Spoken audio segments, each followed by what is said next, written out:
बात तू हुण किवें असगर झोली पावे लाल वे। बात तू हुण किवें असगर झोली पावे लाल वे। रज गए हथ दुखी दे, रज गए हथ दुखी दे, किवें चावे लाल वे। बात तू हुण किवें असगर झोली पावे लाल वे। पर्दा पिया बेदाग नगीना,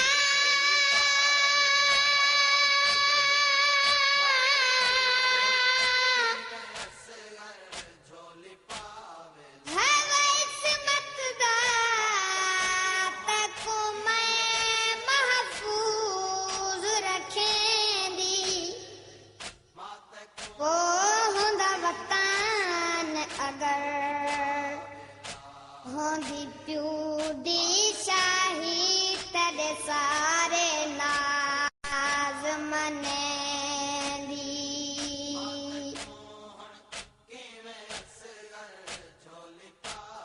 बीबी आखदी ऐ तू जवान थी दा,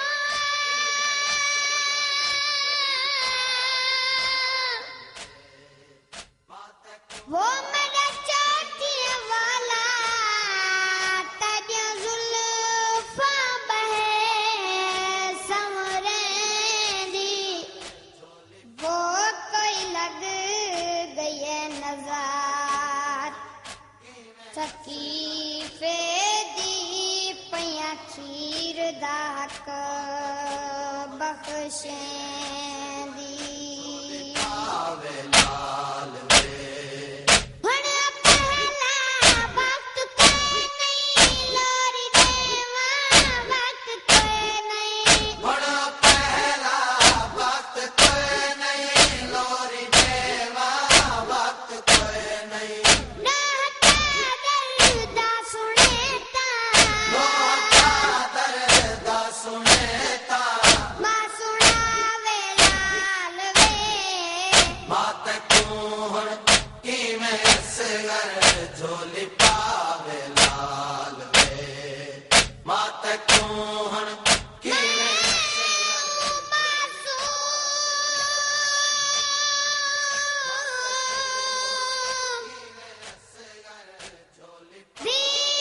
लारी पढ़दा जड़ा बोली बोल न संगदा। वो रब जान किवें रिहा शामिया तू एक घुट पानी दा मंगदा। जदा तीर कनो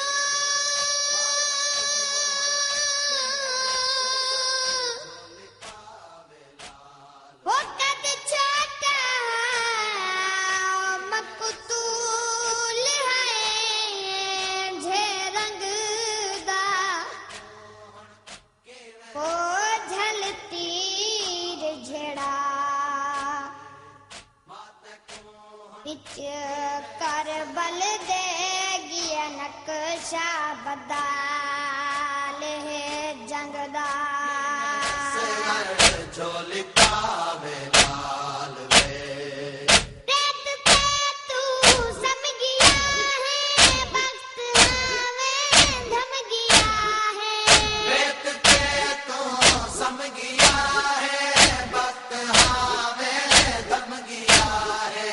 जीवे हुण का दिल दी मर्जी, जीवे हुण का दिल दी मर्जी। जथरू लावे लाल वे।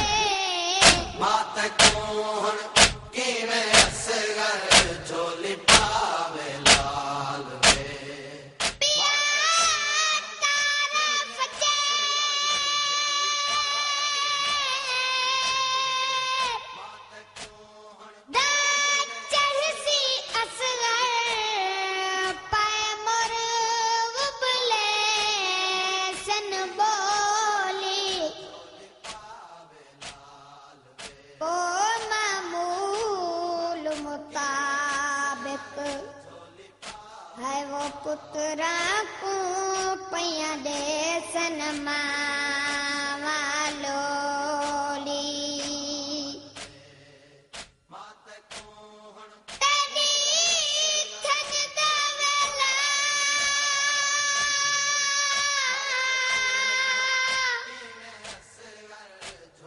को मकुया दवेसी जंद निकेल नवे समघोली को हर मादी झोली आबाद वेस घर सुन कर गिया मादी झोली झोली